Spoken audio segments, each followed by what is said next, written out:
அங்கங்கே ஒரு நாடு இருந்ததே, அந்நாட்டில் ஆறு இருந்ததே, ஆறு நிறைய மீன் இருந்ததே, மீனும் 4 கிணறு நல்ல அருமையான கிணறு தான்.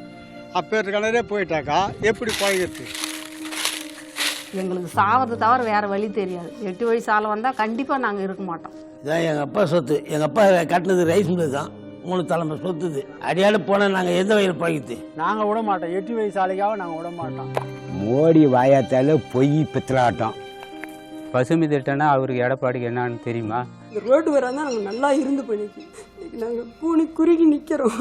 என் பொண்ணையும் தொலைச்சி விட்டு நாங்கள் நிற்கிறோம். எங்களோட நிலம் போறது வருது இல்ல, எங்களை உசுப்பேத்தி விட்டு நீ அப்படியே அந்த பக்கம் தாவிக்கோ. நீ அந்த அம்மு மணி பேசணும் இப்ப தான் நேரடியாக காப்ப வந்து கேட்க மாதிரி எனக்கு கேட்டா ஏதோ சோறு ஒரு கேட்டு அப்பயே நான் பால்டால் குடிச்சிட்டு போய் தண்டிக்கா. இந்த அன்புமணி ராமதாஸ் மட்டும் முன்னாடி இருந்தாங்கன்னா நான் என்ன கேப்பனே தெரியாது.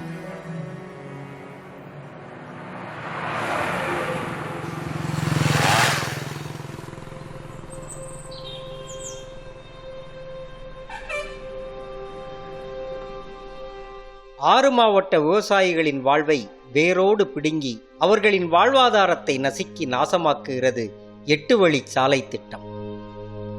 8 வழி சாலை எங்களுக்கு தேவையில்லை. திடீர்னு கொண்டாந்து 8 வழி சாலை போட்டு இந்த 59 வயசு ஆகுது. இதுக்கு மேலே விட்டு நாங்கள் போய் எங்கே வேலை செய்யறது என்ன பண்ணுறது? இந்த மாரி போட்டு எங்களை ஆட்டம் கட்டின்னு அழுத்தச்சின்னு இருக்கிறாங்க. இதுக்கு மேலே போயிட்டு நாங்கள் எதுவும் செய்ய முடியாது. சென்னை, காஞ்சிபுரம், திருவண்ணாமலை, கிருஷ்ணகிரி, தருமபுரி, சேலம் என 6 மாவட்டங்களில் 8 வழிச்சாலை திட்டத்தால் நிலமிழந்து வீடிழந்து வீதியில் நிற்கப் போவோர் பல்லாயிரம் பேரென்றால் அதை சார்ந்து வாழும் மேலும் சில ஆயிரம் தொழிலாளர்களும் நிற்கதியாக்கப்பட்டுள்ளனர். ஒரு பக்கம் அதிகாரத்தை கையில் வைத்திருக்கும் எடப்பாடி பழனிசாமி அரசின் அராஜக அடக்குமுறை, இன்னொரு பக்கம் 8 வழிச்சாலையை எதிர்க்கிறேன் என்று சொல்லிக்கொண்டே எடப்பாடி பழனிசாமியுடன் கூட்டணி வைத்திருக்கும் பாமக ராமதாஸ் மற்றும் அன்புமணி ராமதாஸின் துரோகம் இரண்டும் இணைந்து மக்களை வஞ்சித்துக் கொண்டிருக்கிறது. எங்களோட நிலம் போறது வருது இல்ல, எங்களை உசுப்பேத்தி விட்டு நீ அப்படியே அந்த பக்கம் தாவிக்கோ. நீ அப்ப விவசாயிகள் என்ன முட்டாளா? நம்மளை காப்பாத்திட்டாங்க, பரவாயில்ல, அன்புமணி ராமதாஸ் இருக்கிறாரு, இந்த கோர்ட்ல கேஸ் நடத்தி நம்ம இந்த ரோடு நிறுத்தி காட்டெல்லாம் மீத்து கொடுப்பாங்கன்னு நினைச்சேன். இப்படிலாம் ஒரு நம்பிக்கை துரோகம் பண்ணுவாங்க நாங்கள் யாருமே நினைச்சு பார்க்கல. எந்த விவசாயமே நினைச்சு பார்க்க கிடையாதுங்க.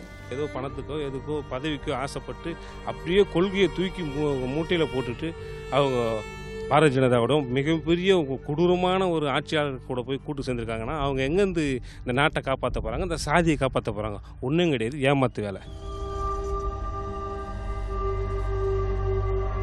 மத்திய அரசின் பாரத் மாலா பிரயோஜனா திட்டத்தின் கீழ் சென்னை முதல் சேலம் வரை அமையவிருக்கும் இந்த சாலை இதுவரை தமிழகத்தில் உள்ள சாலைகளை விட பிரம்மாண்டமானது.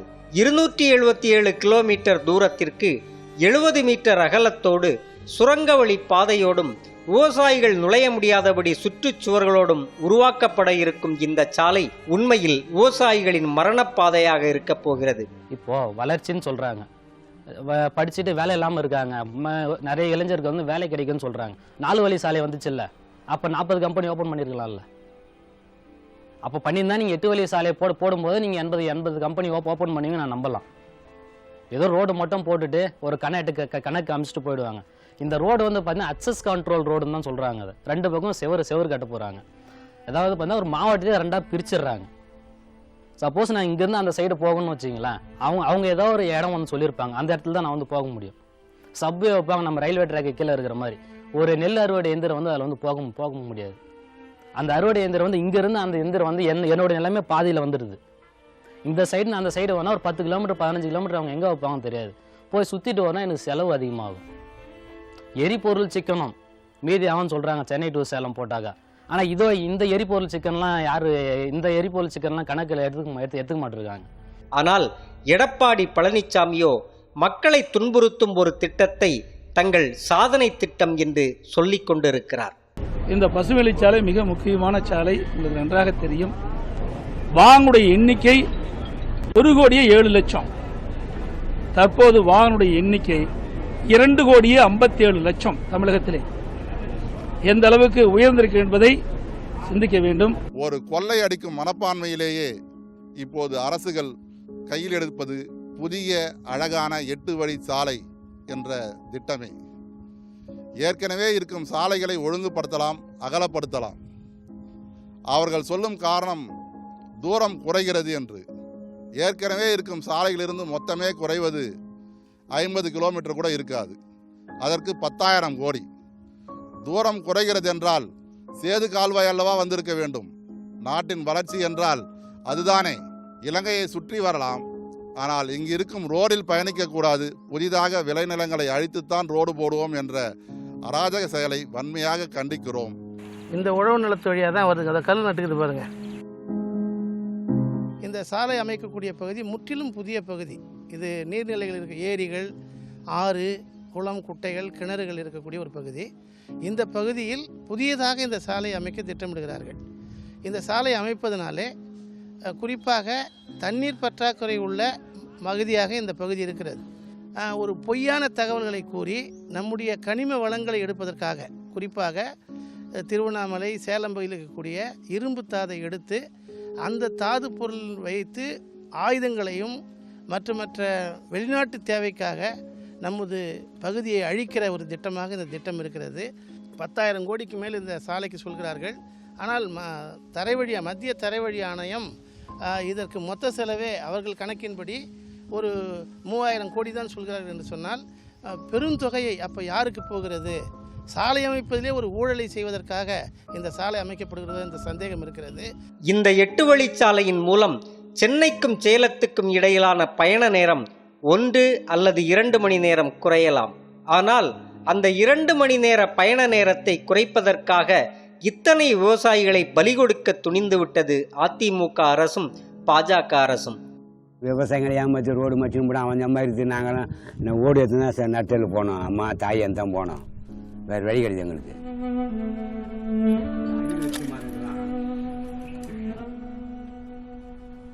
நான் கல்யாணம் ஆகாத முன்னிலேருந்து வச்சுருக்காங்க சார். எத்தனை தலைமுறையாக வச்சுக்கிறாங்க எனக்கு தெரியாது. எங்கள் மாமனார் இருந்ததுலேருந்து வச்சுருக்காங்க. இப்போ நான் கல்யாணம் ஆகி 10 வருஷம் ஆகுது. உளுந்து போடுவோம், காராமணி போடுவோம், அதெல்லாம் போடுவோம். எல்லாத்துக்கும் எங்களுக்கு இந்த கைனி இதில் வீடே கட்டலாம் மாதிரி இருக்கிறோம். நாங்கள் வந்து அங்கே எங்களுக்கு வீடு ஓலை வீடு, இங்கே வந்து வீடு கட்டி இருக்கிறாங்க இருக்கிறோம் சார். சின்ன குழந்தைங்க நாங்கள் வச்சுக்கிறது. எங்களுக்கு இந்த இடம் வேணும், அதுதான் எங்களுக்கு கொடுக்க இஷ்டம் இல்லை சார். இதை நம்பி தான் இருக்குது.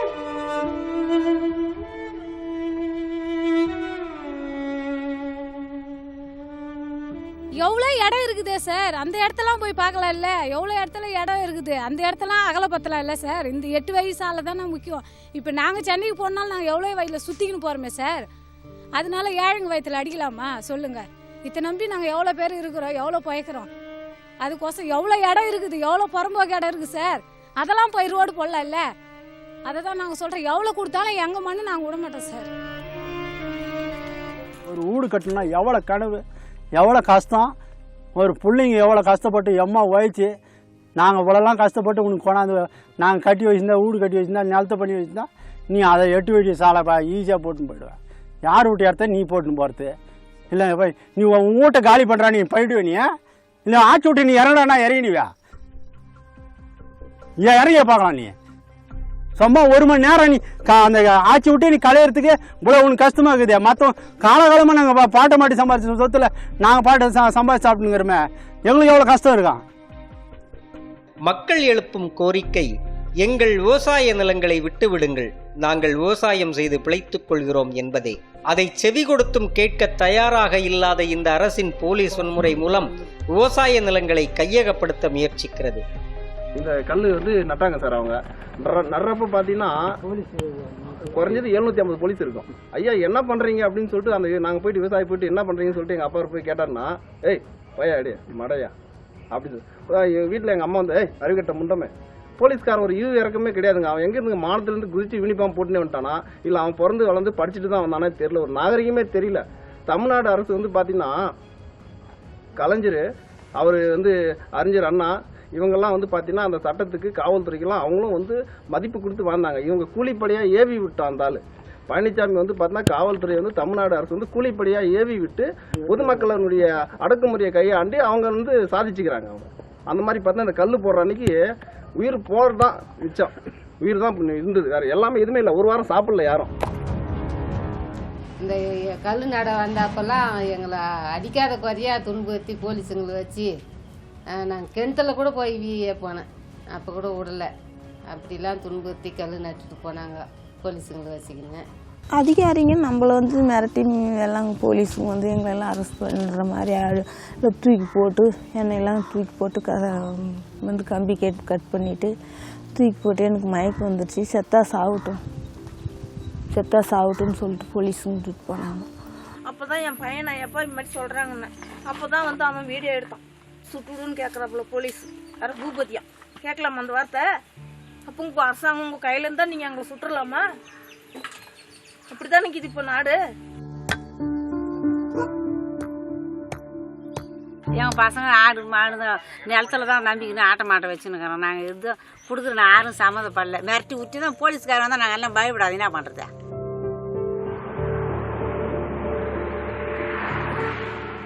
நாங்கள் எதிர்ப்பு தெரிவித்து ஆட்சேபனை மனுலாம் கொடுக்க போகிற இடத்துல காவல்துறை வந்து குமிச்சிடுறாங்க. கல் போடுற இடத்துலையும் காவல்துறை வரலாம் எங்கேயும் கல்லே நட்டுருக்க முடியாது அவங்களால. அரெஸ்ட்டு ஒரு சின்ன ஒரு போராட்டம் எடுத்தால் கூட சரி நைட் அரெஸ்ட்டு. நைட் 12 மணிக்கு வந்து அரெஸ்ட்டு 12:05 ஒரே நாளில் மூணு பேர் அரெஸ்ட் பண்ணாங்க பாதிக்கப்பட்ட விவசாயி. இதே நிறைய பேர் வந்து இறந்துட்டாங்க விவசாயிங்க. இதே நம்ம இருக்கிற பக்கத்து மேல் வணக்கம்பாடி இந்த சேகர்னு ஒரு விவசாயி வந்து இறந்துட்டார். அந்த விவசாயி இறந்துட்டாரு. அங்கேருந்து ஃபோன் பண்ணுற ஒரே ஒரு அதிகாரி கூட வரல, யாருமே வரல. மூட்டை தூக்கி உழைத்து சம்பாதித்த சில ஏக்கர் நிலத்தில் தன் விருப்பத்தையும் மீறி போலீஸை வைத்து கல் நட்டதை பார்த்து விஷமருந்தி தற்கொலை செய்து கொண்டார் மேல்வணக்கம்பாடி விவசாயி சேகர். நல்லா இருந்தோம், எந்த குறையும் இல்லை, நல்லா தான் இருந்தோம். இப்போ வந்து இந்த வழி போகுது, 8 வழி சாலை போகுதுன்ற ஒரு மனசு அளந்து கல் போட்டாங்க. அதுல இருந்து அப்படியே மனம் ஒழிஞ்சு மனசுல வேதனை ஆயிடுச்சு. நம்ம ராவா போல கஷ்டப்பட்டு இந்த இடம் போய் நம்ம கண்ணுக்கு முன்னாடி பாக்குறதா? அந்த கல்லு போடும் போதெல்லாம் கங்கைக்காரி அந்த கல்லு போடும் போதெல்லாம் எங்க வீட்டுக்காரர் போய் தூக்குறாங்க, அப்படி நெட்டி தள்ளுறாங்க. அந்த போலீஸ்காரன் நெட்டி தள்ளுறா. அப்படி நம்ம விட்டுட்டோமே என்ன பண்ண போறோம்? நான் கஷ்டப்படுற மாரி என் மக்களும் கஷ்டப்படுது. எங்களுக்கு அந்த ரோணம் இல்லை, அதுங்களுக்கு நிலப்பாலன்றது இல்லை. நான் தான் கஷ்டப்படனேன், என் பசங்க கஷ்டப்பட நைட்டில் சொல்லி நான் அழுதுன்னு இருப்பாங்க. வராது கம்முன்னு நீ எதுக்கு அழுகுற வேதனை? அதே மனவேதனை தான், மனவேதனையாகவே இருந்து நான் அன்றைக்கி 4 ஊர் போயிருந்தாவே இவங்க வர போவா எல்லாம் அழகத்தை பார்த்து என்ன மனுஷங்களுக்கு தெரியல. இந்தமாரி தற்கொலை செய்கிற அன்றைக்கி நாங்கள் யாருமே ஆளையில் எங்களுக்கும் தெரியாது. இந்தமாரி பண்ணிட்டாரு. இப்போ அவர் பண்ணினோம்னா நாங்கள் அவரும் போய் நான் இந்த பசங்களை கூட்டிக்கணும். நாங்கள் எங்கள் பசங்களுக்கு வந்து விவசாயம் தெரியாது. ஏதோ சரி நம்மனா சரிக்கலாம், இன்றைக்கி வீடு போய் நிலம் போய் எல்லாம் போய் நம்ம எங்கே போகிறது அப்படின்னு என் பசங்க நிற்கிறாங்க. அதேமாரி இது போயிடுச்சுனால என் உயிர் இருக்காது, என் உயிர் வந்து இருக்காது. இந்த இடம் வந்து இந்த ரோடு போயிடுச்சுனால எங்கள் வீட்டுக்காரர் எப்படி பண்ணாரோ அதேமாரி தான் நானும் போயிடுவேன்.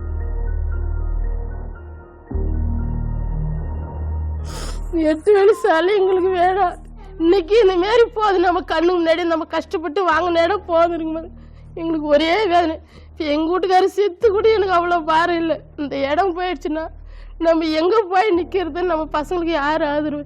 எங்களுக்கு இந்த இடத்துல வந்து யாரும் கிடையாது, அங்காளி பங்காளி யாருமே இல்லை. கார் வாங்கிச்சு, அது வாங்கிச்சு, இது வாங்கிச்சு, அம்மா வாங்கிச்சு, பணம் 5 லட்சம் வாங்கிச்சு, 10 லட்சம். நாங்களாம் 10 பைசாவோட கண்ணில் பார்க்க கிடையாது, நாங்கள் எதுவும் பார்க்கல. ஜனங்க வந்து இப்படிதான் பேசுறாங்க, அவன் போனது செத்துட்டான், பணத்தை வாங்கி வச்சுக்கினாங்கன்றாங்க. நாங்களாம் 10 பைசா கூட நாங்களாம் எதுவும் கண்ணால பார்க்கல. இப்படிலாம் போறாம இருக்கு. எங்களுக்கு வந்து எதுவுமே வேணாம் சாமி. எங்களுக்கு வந்து வீடு நிலம் இருந்தா போதும். எங்களுக்கு பணம் வேணாம். பார்த்தீங்கன்னா ஒரு உயிரே போயிடுச்சு. இன்னுமே எங்களுக்கு எதுவும் தேவையில்லை. இந்த ரோடு இந்த கல் போட்டதுலேருந்து சரியா யாருக்கிட்டும் பேசுறதில்ல. நினச்சி கமுறிக்கினே இருந்து மாடுனா உயிர் அவருக்கு. அந்த மாடை விற்கவே கூடாதுன்னு சொல்லுவேன். இதுமாரி ஆனதெல்லாம் ஒன்று விற்றுட்டு அவங்கவுங்களுக்கு என்ன பண்ணணுமோ பண்ணிட்டாரு. ஏன் அப்படின்னாக்கா மழையெல்லாம் மாறி இல்லை, இந்த என்ன பண்ணுறப்போ இடமே போகுது. வச்சிருந்து என்ன பண்ண அவரு அன்னைக்கு 4 ஊர் போயுதுமாவே மனசு வேதனை ஆகி போச்சு. அந்த நிலம் வந்து எங்களுக்கு வந்து உரிமை கிடையாதுங்க. இது வந்து அரசாங்கத்தோட நிலம், அரசாங்கத்துக்கு தான். அரசாங்கம் கேட்குறப்ப நாங்கள் திருப்பி கொடுத்துட்றோம். ஆனால் வந்து இப்போ போன எங்கள் அப்பாவோட உயிர் திரும்பி வந்ததுன்னா உங்களோட அரசாங்கத்தோட இடத்த நாங்கள் அரசாங்கத்துக்கு கொடுத்துறோம். நான் எங்களோட அனுமதி இல்லாமல் யாருமே உள்ளே வரக்கூடாது. உள்ளே வந்ததுன்னா பிரச்சனை வேறு மாதிரி வந்துடும். இந்த நேரத்துக்குள்ளே எங்களோட உரிமை இல்லாமல் இந்த அரசாங்கம் இனிமேல் வரக்கூடாது.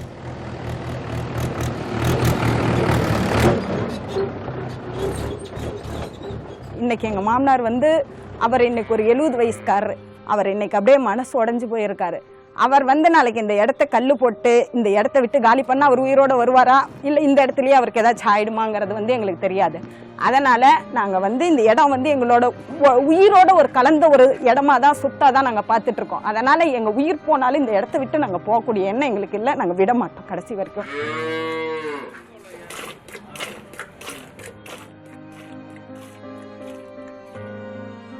₹10,000 கோடி மதிப்பீட்டில் உருவாக்கப்பட இருக்கும் இந்த சாலைக்கு மத்திய அரசு வைத்த பெயர் 8 வழிச்சாலை. கொஞ்சம் வித்தியாசமாக யோசித்த எடப்பாடி பழனிசாமியோ இதற்கு பசுமை வழிச்சாலை என பெயர் சூட்டினார். பசுமையை அழித்து தனது சொந்த நலனுக்காக உருவாக்கப்படும் இந்த சாலைக்கு பசுமை வழிச்சாலை என்று பெயராம்.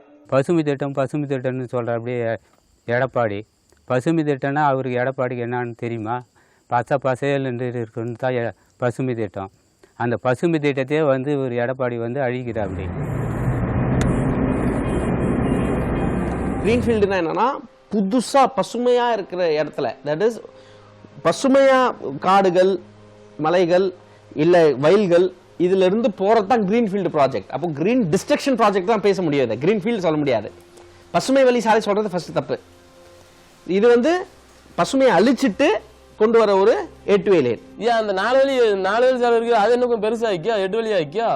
ஏன் அதில் போக முடியாதா? அதே கொஞ்சம் பெருசா ஆக்கிங்க. ஏன் புதுசாக இருக்கு விவசாய நிலத்துல எதுக்கு அழிக்கிறீங்க? சரி, நாங்கள் விவசாய நிலத்தை சோறு போட்டு சாப்பிட்டா தான் நீ சோறு தின்ற. இப்போ நீ விவசாய நிலத்தை போல அழிச்சு நீ எப்படி சோறு தின்னுவ?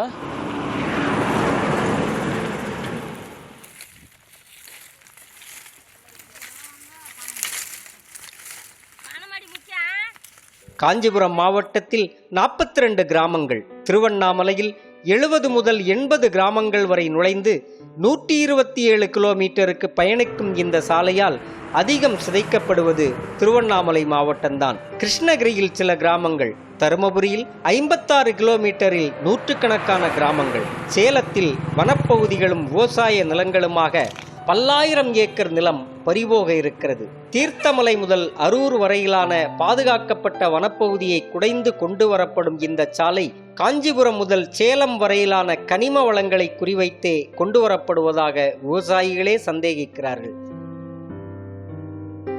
சென்னையிலிருந்து சேலம் செல்ல ஏற்கனவே 3 பாதைகள் உள்ளது. வேலூர், கிருஷ்ணகிரி, தருமபுரி வழியாக சேலம் செல்லலாம், அது 6 வழி பாதை.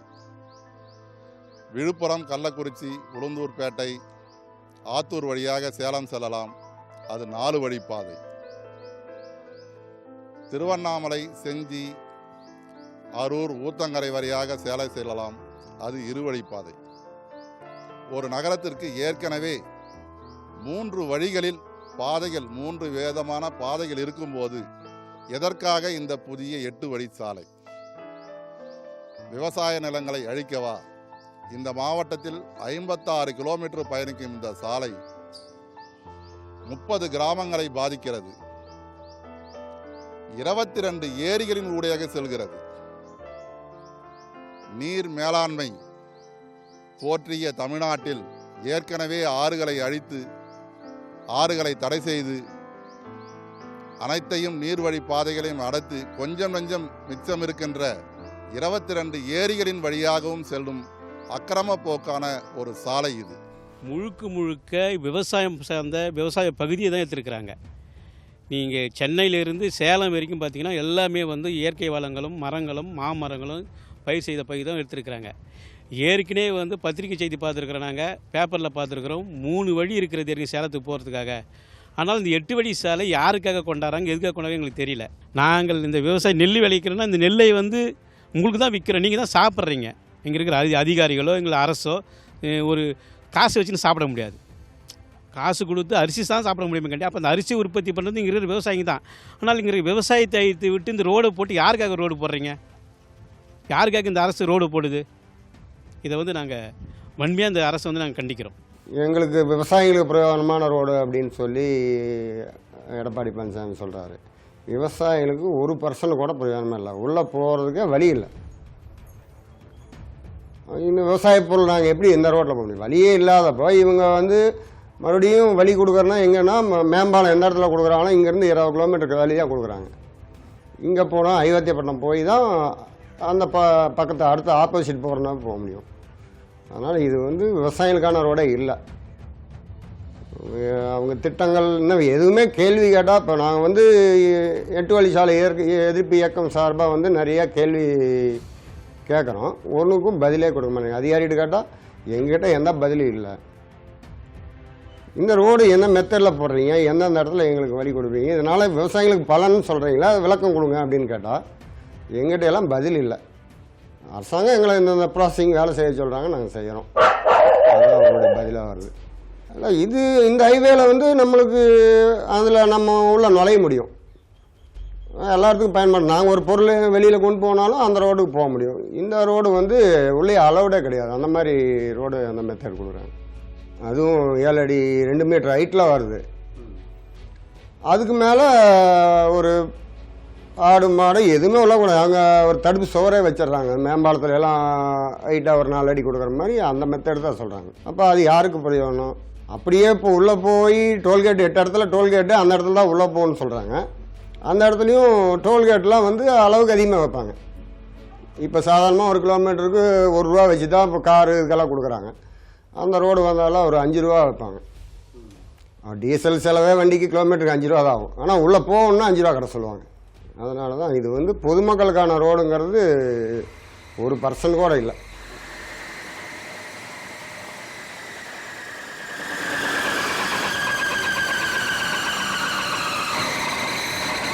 அரும்புலியூர் குமுதா சேகர் தம்பதிகள் 40 ஆண்டுகளாக பிழைப்பு நடத்தி வந்த ரைஸ் மில்லையும் நிலத்தையும் 8 வழிச்சாலைக்காக இழக்கிறார்கள். பைக்கிட்டு வை கிடையாது, ஒன்றுமே இல்லையே, சாவடி தான். துணி காணும், துட்டு காணும், ஏன்னா ஊரை விட்டு தான் போய் கோயில் கோயிலாக போய் உக்காரணும், வேறு வை கிடையாது. இந்த இடமே போனால் நாங்கள் உக்காத்து கூட எந்த இடம், உக்காத்துக்கு இடம் இல்லாத, பைக்கத்துக்கு வை இல்லை, பைக்கத்துக்கு வை இல்லாத அதுவும் போகுது, ரைஸும் போகுது. நாங்கள் எந்த வயது சொல்லுது? இந்த குழந்தைகிட்ட நான் வீடு இல்லாமல் எங்கே போய் நிற்பேன்? எந்த அதிகாரியாக இருந்தாலும் தான் அவங்களும் குழந்தை குட்டி இருக்குது இல்லை, அவங்களும் குடும்பம் பண்ணுறவங்க தானே, அவங்களும் பொண்டாட்டி. அதை தான் கேட்டேன், அந்த அதிகாரிங்க எதிர கேட்குறேன்.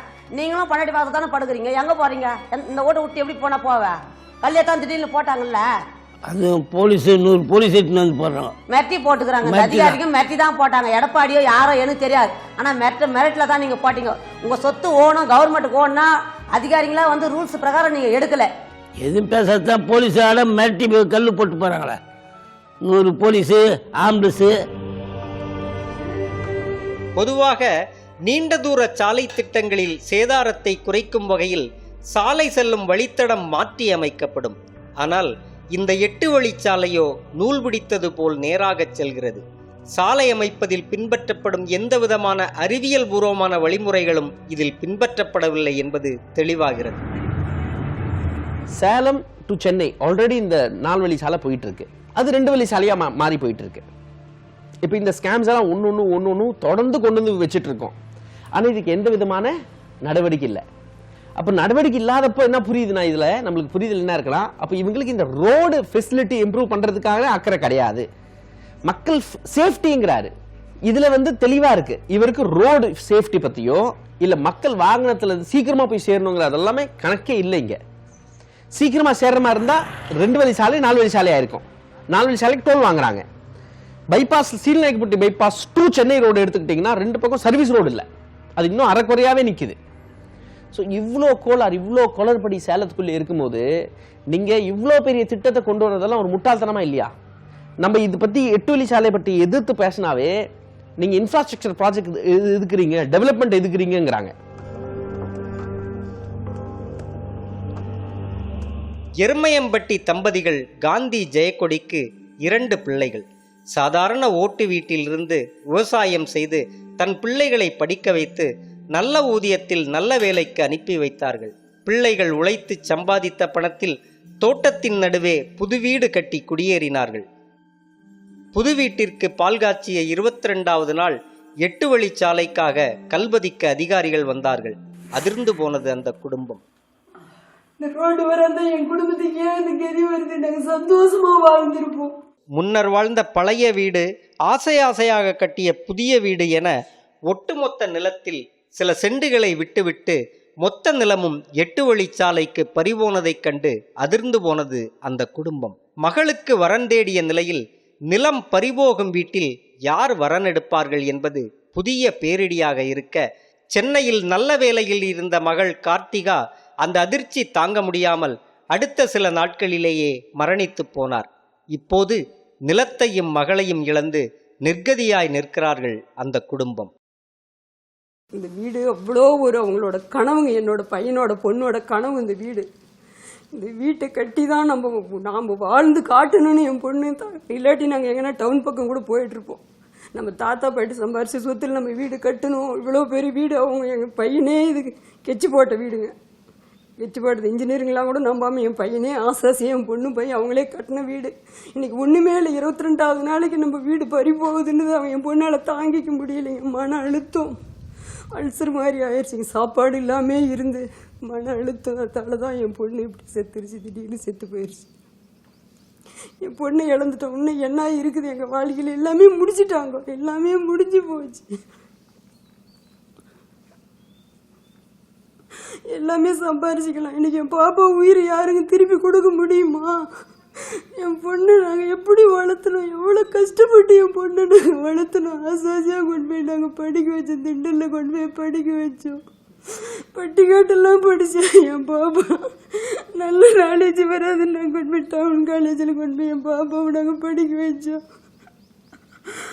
எனக்கு என் பொண்ணு நல்ல பொழைக்கக்குள்ள என் பாப்பா நாங்கள் இழந்துட்டோம். இன்னைக்கு ஒன்றும் இல்லாத இழந்துட்டு இன்னைக்கு நாங்கள் தெருவில் நிற்கிற நிலைமைக்கு வந்துட்டோம். நம்ம வீடு போகுது, காடு போகுதுன்னு என் பொண்ணுக்கு அதே ஒரு மன வேதனை ஆயிடுச்சுங்க. என்னை பார்த்து பார்த்து அதே வேதனை. என் பாப்பாவுக்குள்ள எந்த காயெல்லாம் கிடையாது, எந்த வியாதியும் கிடையாதுங்க. மன அழுத்தம் தான் என் பாப்பாவுக்கு, வேறு ஒன்றும் கிடையாதுங்க. எந்த வியாதி நோயெல்லாம் கிடையாது. இந்த ரோடு வராதான் நாங்கள் நல்லா இருந்து பண்ணிக்கு வாழ்க்கையில் எங்கள் குடும்பம் நல்லா இருந்துக்கும். இன்றைக்கி நாங்கள் கூணி குறுகி நிற்கிறோம். என் பொண்ணையும் தொலைச்சி விட்டு நாங்கள் சீட்டு நிற்கிறோம்.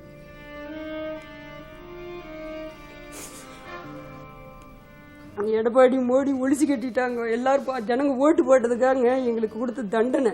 விவசாயிங்களுங்க விவசாயின்னு யாருமே நினச்சி பார்க்கல. வலிக்குது. நான் செத்துட்டு இருந்தா கூட என் பாப்பாவை என் தம்பி நல்லா பொடிச்சிக்கிட்டு இருப்பாங்க. நான் ஏதோ கொஞ்ச நாள் வாழ்ந்துட்டேன். எங்க சாபமெல்லாம் சும்மா விடாது. என் பொண்ணோட சும்மா விடாது. நாய்கெல்லாம் விடாது.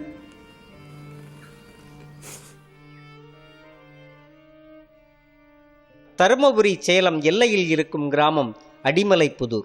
நிலம், பசுமாடு, தன் குலதெய்வம், பேரப்பிள்ளைகள், விவசாயம் இவைகளைத் தவிர வேறு எதையுமே அறியாத உண்ணாமலையை அடித்து இழுத்துச் சென்று விட்டு பின்னர் அவர் நிலத்தில் 8 வழிச்சாலைக்கு அளவுகள் போட்டார்கள்.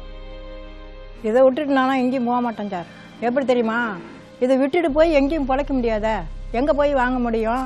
என்ன செய்ய முடியும்? இப்போ இதை எடுத்துட்டாங்கன்னு வச்சுக்க, நான் எந்த ஊருக்கு போனால் ஒன்றும் சௌகரி பார்த்தாது. எல்லாம் பொண்ணுங்கள்லாம் வேறு கல்யாணம் பண்ணுறது. யார் சொத்து மேலேயும் கடன் கொடுக்க மாட்டாங்க. எந்த நேரத்தில் போய் வாங்கினா எந்த ஊருக்கு போனால் நமக்கு இங்கேருந்து எல்லா சக்கரைக்காரர்லேருந்து எல்லாம் நம்ம யாரை போய் பிடிச்சி வாங்க முடியும்?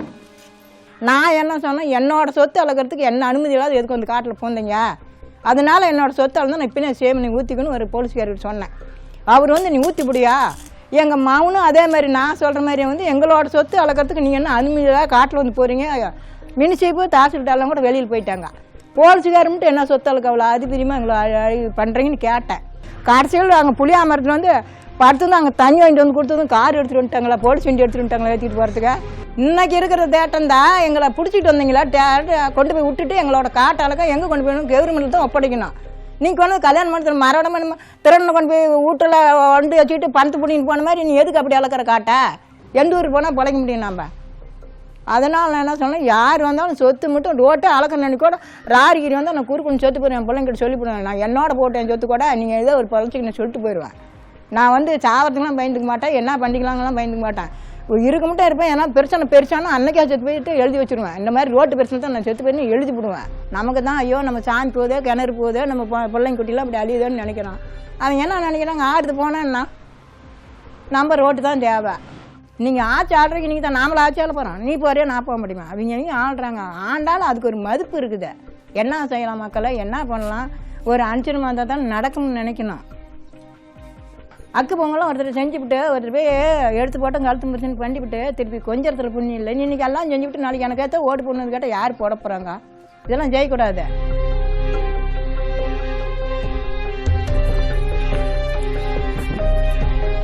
முதல்வர் எடப்பாடி பழனிசாமியோ விவசாயிகள் முழு சம்மதத்துடன் தான் நிலத்தை வழங்குகிறார்கள் என்று பச்சை பொய்யை பகிரங்கமாக கூறுகிறார்.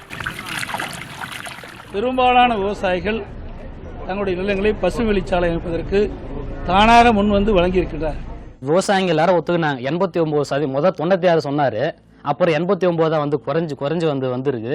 அந்த 89% விவசாயிங்க வந்து ஒத்துட்டு இருக்காங்கல்ல, அதுக்கான ஆதாரம் இருக்கும்ல, அதோட வெள்ளை அறிக்கை வெளியிடுங்கன்னு தான் நாங்கள் கேட்குறோம். விவசாயிங்க ஒத்துக்கிட்டாங்க, சரி, அது எந்தெந்த விவசாயி ஒத்துக்கிட்டாங்க? விவசாயிங்க யாரும் ஒத்துக்கல. ஆனால் இவங்களாம் வந்து பார்த்தா சொல்லிடுறாங்க. ஏன்னா அவர் ஃபுல்லாக பொய் தான். அது விவசாயிகள் முழுக்க எதிர்ப்பு தான் தெரிவித்திருக்கிறாங்க. இன்னைய தேதி வரைக்கும் இந்த கல் நட்டது கூட போலீஸ் வைத்துக்கொண்டு கல் நட்டார்கள். விவசாயிகள் எதிர்ப்பு தான் தெரிவித்தாங்க. அரசாங்கம் வந்து அவங்களா தான் சொல்கிறாங்க, இது வந்து பசுமை வழிச்சாலை, இது 8 வழி சாலையில் பசுமை வழிச்சாலை. எங்களே துண்டறிக்கை கொடுக்குறாங்க அந்த ஆஃபீஸில். அப்பயே வந்து நாங்கள் எதிர்த்தோம். போன முறையில் 10 நாளுக்கு முன்னாடி எதிர்ப்பு தெரிவிச்சுட்டு தான் வந்தோம் வெளியே. நாங்கள் 8 வழி சாலை எங்களுக்கு தேவையில்லை, இது முழுக்க இது ஒரு விவசாயத்தை அழிப்பது, இந்த மக்களை அழிப்பதுன்னு சொன்ன சாலை இது. இது எடப்பாடி முதலமைச்சரோ அரசாங்கம் சொல்லுவது என்பது முழுக்க பொய். இது ஒரு பெரிய இங்கே இருக்கிற கனிம வளங்களை கொள்ளையடிப்பதற்காக இங்கே போகிறாங்கன்னு நான் நினைக்கிறேன். அதாவது விவசாயிகள் வந்து நாங்கள் ஒத்துக்கிட்டோன்னு சொல்கிறாரு, அதுக்கு நேரடியாக எங்கள்கிட்ட அவங்க வந்து கருத்து கணிப்பு நடத்தியிருக்காங்களா? நான் ஏற்கனவே கேட்டிருக்கேன், இப்பயும் கேட்குறேன். ஓப்பன் ஸ்டேஜில் நாங்கள் பாதிக்கப்படுற விவசாயிகள் வரோம். இதே முதலமைச்சரும் வரட்டும் ஓப்பன் ஸ்டேஜில். நாங்கள் வந்து இவ்வளோ விவசாயிகள் வந்து இந்த 8 வழி சாலைக்கு கொடுக்க சம்மதம் அப்படின்னு நாங்கள் சொல்கிறோம்மா, இல்லை அவர் பொய்யா சொல்கிறாரான்றதை தெரிஞ்சுக்கலாம். ஓப்பன் ஸ்டேஜில் விவாதம் வச்சுக்கலாமே. நாங்கள் விவசாயிகள் வந்து எத்தனை பேர் ஒத்துக்கிறோன்றது அந்த இடத்துல அவருக்கு தெரியும்ல. இது வரைக்கும் நாங்கள் ஆட்சேபம் தான் தெரிவிச்சிட்டு இருக்கோம். 100ல் அவர் சொல்கிறாரு 89% விவசாயிகள் ஒத்துட்டாங்க, 11 பேர் ஒத்துக்கலன்னு. 11 பேர் வேணும் ஒத்துட்டு இருக்கலாம், அதுவும் ஆளுங்கட்சி சார்ந்தவங்க. ஏதோ கொஞ்சமா போறவங்க ஒத்துட்டு இருக்கலாம். 82% விவசாயிகள் இல்லை, 99% விவசாயிகள் எதிர்க்கிறாங்கன்னு நாங்க சொல்லுவோம். விவசாயிகள் கேட்டா நாங்க இந்த திட்டம் வேண்டாம் அப்படின்னு தான் சொல்லுவோமே தவிர யாரும் இந்த திட்டத்துக்கு ஆதரவு தரவே இல்லை சார். அதான் எங்களோட இது. மோடி வாயத்தால பொய் பித்தலாட்டம். 100க்கு 99 பொய் பேசுறான். அவன் பேச்செல்லாம் வேணாம் சார் நமக்கு. அது மேலே இருக்கிறான் இவனுங்க, அவனுக்கு ஜாடா போட்டுன்னு இருக்கிறான் இவன். அதெல்லாம் ஏன் சார் சொன்னால் நம்மளுக்கு தெரியும் போதும். எங்களுக்கு விவசாயம் தான் முக்கியம். எங்களுக்கு 11% அவர் சொல்கிற கணக்குப்படி பார்த்தா கூட 89% விவசாயிகள் எதுக்குறாங்க. அவர் சொல்கிற கணக்கு பார்த்தாலும் 89 எதுக்குறாங்களே தவிர அதை கொடுக்குறேன்னு எந்த விவசாயி முன் வந்து கொடுக்கல. இதுவரையும் எல்லா விவசாயிகளுமே போராட்டத்தில் கொடுக்க மாட்டேன்னு போராடுறாங்களே தவிர யாரும் முன் வந்து நாங்கள் கொடுப்போன்றதெல்லாம் வரல. இப்போ இவர் 11% எதிர்ப்பு காட்டலைன்றது, மறுப்பு சொல்லலைன்றது கூட அரசு புறம்போக்கு நிலங்கள் தான். அவர் அந்த 11% பார்ட்டிகளுக்கு வேட்டிருக்கிற தகவலில் அரசு கொடுத்துருக்கிற தகவல் இது. நாங்கள் உயிரையே அந்த அன்னைக்கு மடிச்சிக்கிறத தீர்மானமாக நான் போயிட்டுங்க. எங்கள் வீடு நிலம் நீரெல்லாம் போன விட்டு நாங்கள் போய் அந்த பணத்தை தலைமையாட்டில் வச்சுருந்தா திருடம் ஒரே நாளையில் தூக்கிட்டு போயிடுவோம். நாங்கள் எங்கே உட்காந்து சோறாக்கி தின்னுக்கிட்டு இருக்க முடியும்? எங்களுக்கு கோடியாக பணம் கொடுத்தாலும் எங்களுக்கு பணம் வேண்டாம். எங்கள் நிலம் நாங்கள் கூலை காய்ச்சி குடித்தா கூட எங்கள் வீட்டில் நாங்கள் நிம்மதியாக படுக்கணும். நாங்கள் இதுக்கு மேலே இப்படி போய் கல் வைக்கிற வேலைக்கும் மண் வைக்கிற வேலைக்கும் நாங்கள் வீடு கட்டி நாங்கள் பிழைக்க முடியுமா? காலஞ்சென்னு போனதுக்கு பிற்பாடு நாங்கள் போய் புதுசாக இன்னொரு பண்ணி பண்ணினா நாங்கள் எப்படி பண்ண முடியும்? நாங்கள் ஒரு காலம் சம்மந்திக்கலை. அவர் இந்த முதலமைச்சர் வரத்துக்கோசரமே இந்த மாரி மக்கள் எல்லாம் கொடுக்குறாங்கன்னா அவங்க பழி கழிச்சிக்கிறதுக்கோசரம் சொல்கிறாங்களோசரம் எங்கள் நிலத்தை நாங்கள் சம்மதப்பட்டு கொடுக்கல. நாங்கள் கண்டிப்பாக கொடுக்கலைங்க. நான் 100க்கு 100 தரம் சொல்லுவேன். யாரும் வந்து கேட்டேன், நாங்கள் ரோட்டுக்கு எடுக்கணும், நிலம் கவர்மெண்ட் நிலத்துக்கு தரமாட்டோம், பகுதியை நகைச்சிட்டு தரணும் எங்களுக்கு கேட்டு நீ காட்டலுக்கு வந்தியா? போலீஸ்காரர் வேலைக்கு வராங்க. அவங்க வீட்டுக்காரெலாம் அங்கே அப்படி 50 எடுத்துக்கிட்டா போலீஸ்காரன் சப்புன்னு சொல்லிட்டு ஏட்டெல்லாம் ஒத்துக்கோங்களா? திடீர்னு போய் அவங்க வீடு காடு அவங்க உத்தியோகத்தில் என்ன வேலைக்கு எடுத்துக்கிட்டா பொழப்பாங்களான்னு தான் கேட்குறேன். இப்படிலாம் செய்யக்கூடாது. இப்போ எடப்பாடி எம்எல்ஏ மந்திரிட்டான், அவர் வீடு காட்டில் அப்படி ஏலத்தில் பண்ண ஒத்துக்காரா? அவங்க பொண்டாட்டி பிள்ளை அப்படி 50 பண்ண ஒத்துக்கோங்களா? என்னெல்லாம் 8 வழிச்சாலைக்கு எதிராக இந்த கிராமங்களுக்கு முதலாக வந்தவர் அன்புமணி ராமதாஸ். தன் சொந்த சாதி மக்கள் பாதிக்கப்படுவதாக அவரே கிராமமாக பேசினார். மக்கள் கருத்தறியும் கூட்டங்களை நடத்தினார். அவரை நம்பிய விவசாயிகள் 8 வழிச்சாலையிலிருந்து அன்புமணி நம்மை காப்பாற்றுவார் என்று நம்பினார்கள். ஆனால் யார் 8 வழிச்சாலையை கொண்டு வருகிறார்களோ அவர்களுடனேயே கூட்டு சேர்ந்திருக்கிறார். அரசியல் ரீதியாக அன்புமணி இழைத்த துரோகம்தான் 8 வழிச்சாலையில் விரிந்தும் நீண்டும் கிடக்கும் அவரது சொந்த சாதி மக்களின் நிலத்தை துரோகம் படிந்த நிலமாக்கி உள்ளது. பேரணியெல்லாம் சின்ன சின்னதாக நடத்தி நீ என்ன பிரயோஜனம்? நீ எதுக்கு எடப்பாடி கூட போய் சேர்ந்துருக்கிற? எடப்பாடி பொட்டி பொட்டியே பணத்தை கொடுத்தா நீ அங்கே போய் சேர்ந்துருவியா? அதே மாதிரி நான் பொட்டி பொட்டியே பணத்தை கொடுக்க தள்ளி வச்சுருவியா? அப்போ பணம் எங்கே கொடுத்தாலும் நீ அங்கே போய் சேர்ந்துக்கணியா? ஏங்க எதுங்க அந்த ஆளு எதிரின்னு தெரியுது, தெரிஞ்சிருந்து நீ எதுக்கு அந்த ஆள் வீட்டுக்கு விருந்துக்கு போற? அந்த ஆள் எதுக்கு உங்க வீட்டுக்கு விருந்துக்கு போற? இதே எடப்பாடி OPS 2 பேரும் கூப்பிட்டு நீ விருந்து வச்சிருக்கல, அப்போ உனக்கு எத்தனை கோடி பணம் கொடுத்தாங்க? இன்னைக்கு எதிர்ப்பு தெரிவிக்கிறது அவங்க மட்டும் தானே. எங்களுக்கு இருந்த ஒரே கட்சி ராமதாஸ், உன்னை மட்டும் தான் நாங்கள் நம்பிட்டு இருந்தோம். இதே இந்த ராமதாஸ் அன்புமணி இப்போ மறுபடியும் கட்சி மாறி போயிட்டாங்க. கட்சி மாறி போங்க, அது எங்களுக்கு தேவையில்லாத விஷயம். எதுக்கு விவசாயிகளும் எதுக்காக நீங்க சொல்றீங்க? நீ இப்போ பொழைக்கு தானே எல்லாத்துக்கும் பணத்தை கொடுத்து எல்லாத்தையும் இழுத்துக்கிட்ட. அம்புமணியெல்லாம் இழுத்துக்கிட்டாரு இந்த ஆளை. நீ என்னங்கிற அப்படி அம்புமணியெல்லாம் பொட்டி கணக்கில் பணத்தை கொடுத்துரு. அந்த அம்புமணி பேசுறது இப்போ தான் நேரடியாக அப்போ நீ வந்து கேட்குற மாதிரி எனக்கு கேட்டா நீலாம் சோறு ஒரு கேட்டு அப்பயே நான் பால்டால் குடிச்சு போய் தெரிஞ்சுக்க. அம்புமணி மட்டும் 10 தப்பா போய் அவர்கிட்ட இது வாதாடி இருக்கிறவங்க இதெல்லாம் மேட்டங்கி போய் நான் எல்லாம் காப்பாத்தன்ட்டு நீலாம் பாரு, அப்புறம் என்னப்பா இப்படிலாம் பேசாதாயான்னு சொல்லாதா. உங்களோட பொண்டாட்டி பிள்ளைகள் இது எங்கன்னா நீ எல்லாத்துக்கும் சப்போர்ட் பண்ணி இவ்வளோ ஒரு உதாரணம் கொடுத்துட்டு நீ இந்த பணத்துக்காக விட்டியா. ஒரு 4வது மாதம் வந்து பருத்தி காட்டுக்கு வந்தார் அம்புமணி. அந்த அவங்க என்ன பண்ணிட்டாங்க, சீரிக்காட்டுக்காரு குப்பனூர்காரெலாம் இந்த ஆயா தான் கை காட்டி போயிருக்குது சென்னைக்கு, இந்த கேஸ் போயிருக்குது. இந்த ஆயா மாலை போட்டுன்னு சொல்லி அம்புமணிக்கு மாலை போடவே அம்புமணி வேணான்ட்டார். என் கையை மட்டும் பிடிச்சிட்டு அழுகக்கூடாது பட்டினமேட்டே, நீ எல்லாம் செஞ்சு கொடுக்குறாரு அப்படின்னு சொன்னீங்க. நான் அம்புமணி தான் ஓட்டு போடணும். இப்போ நான் அம்புமணிக்கு அமுத்திட்டாங்கன்னு சொல்கிறாங்க. எனக்கு அப்படியே அக்கு பக்குன்னு ஆகி போச்சு. நீ என்ன நினச்சாலும் சரி அப்படி ஆகி போச்சு. என்ன இவ்வளோ தூரம் நம்மளை சொல்லிவிட்டு இப்படி பண்ணிட்டாங்கன்னு சொல்கிறாங்களா? போய் எடப்பாடியோட சேர்ந்துக்கிட்டாங்கன்னு சொல்கிறாங்க. நிருபர்கள் வந்து எடப்பாடி கிட்ட கேட்கும்போது அன்புமணி என்ன சொல்கிறாரு, இது ஒரு திட்டமே இல்லை, இது ஒரு திட்டத்துக்கு வந்து இது ஒரு நாங்கள் இது ஒரு பொருட்டாகவே இது பண்ணிக்கல, இது ஒரு கோரிக்கையாக வைக்கல அப்படின்னு சொல்லி நிருபர்கள் கேட்கும்போது சாதாரணமாக பதில் சொல்கிறாங்க. இந்த திட்டத்தையே நிறுத்தி இந்த திட்டத்தையே கையாடி இந்த திட்டத்தையே கொண்டு வந்தவர் நிறுத்தினவரே இவர் தாங்க.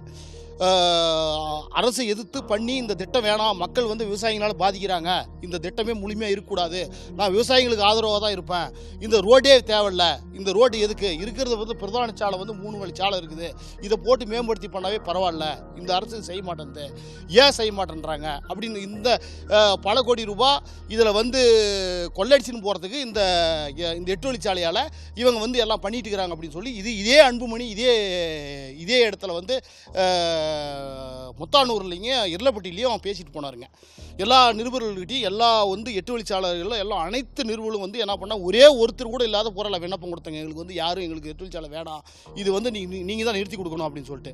அவர் என்ன, ஐயா நான் உங்களுக்கு துணையாக அப்பனா நினச்சிக்கிங்க, என்னை வந்து அண்ணனா நினச்சிக்கிங்க, ஒரு குடிமகனாக நினச்சிக்கிங்க, ஒரு விவசாயியாக நினச்சிக்கிங்க, என்ன இதை நான் கொண்டு வர விட மாட்டேன் அப்படின்னு சொன்னவர் இப்படி மக்கள் அனாம தான் நிறுத்திட்டு இவர் போய் அங்கே போய் எடப்பாடி கிட்ட கூட்டு வச்சுட்டாரு. இந்த 8 வழிச்சாலை தொடர்பாக எடப்பாடி அரசு சொல்லும் பொய்கள் பல.